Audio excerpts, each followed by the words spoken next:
The moment you were born, you arrived without permission, without apology, without comparison. You did not enter this world labeled second, or lesser, or behind. You entered whole. But somewhere along the way, the world began to whisper lies. It told you to measure yourself against others. It taught you to shrink when someone else stood tall. It trained you to doubt your own worth while applauding the confidence of those who dared to believe. And that, right there, is where destinies quietly collapse. Because no man or woman ever rose to greatness while kneeling before the opinions of the crowd. Think as if you are the best.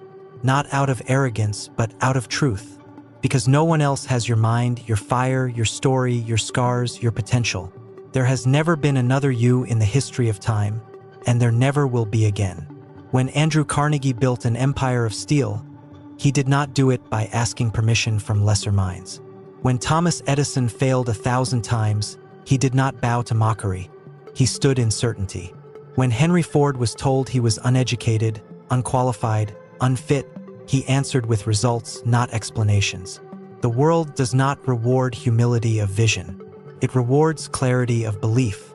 You must first dominate the battlefield of your own mind. That is where every victory begins or ends.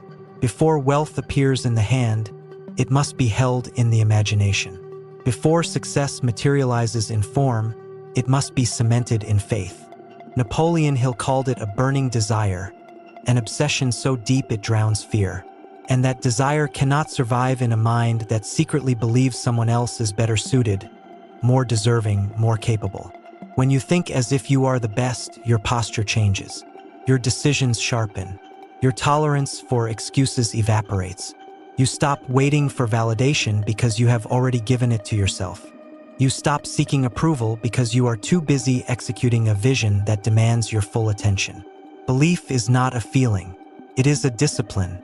Every morning, you wake up either rehearsing your limitations or reinforcing your power. The masses rehearse weakness. They replay failures. They narrate reasons. They cling to comfort. But the builders, the leaders, the architects of fortune, they wake up with a declaration burning in their chest. I am capable.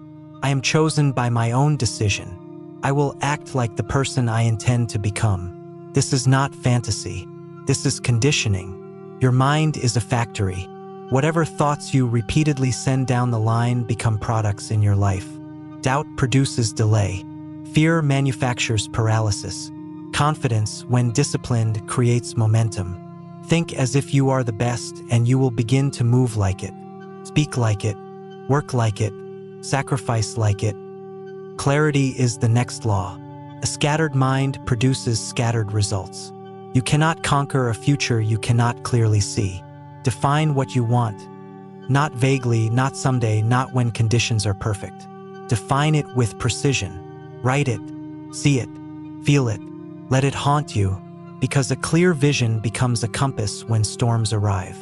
Walt Disney saw a world that did not yet exist, and then he built it brick by brick while banks laughed and critics sneered.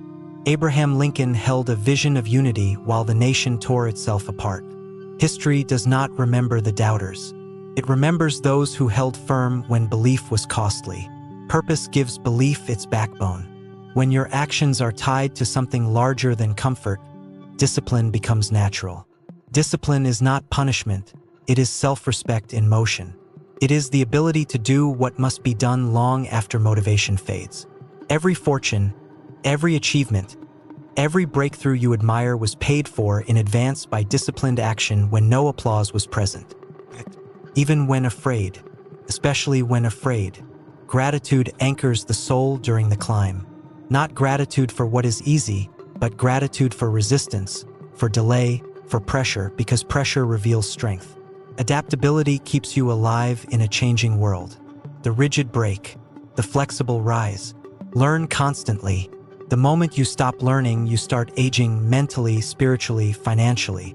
And when setbacks arrive, and they will, you do not retreat into comparison. You do not look left or right. You look inward and forward. Resilience is the quiet decision to stand again without announcing it, to fail without surrendering identity, to lose without losing belief. Think as if you are the best, not because you need to prove it, but because the world will eventually respond to the certainty you project through consistent action. Confidence is contagious. So is doubt. Choose wisely what you spread. And as the road narrows and the noise fades, you will realize something profound. No one was ever better than you. They were only more convinced. Stand tall in that truth. Walk forward with it. Build with it. Guard it.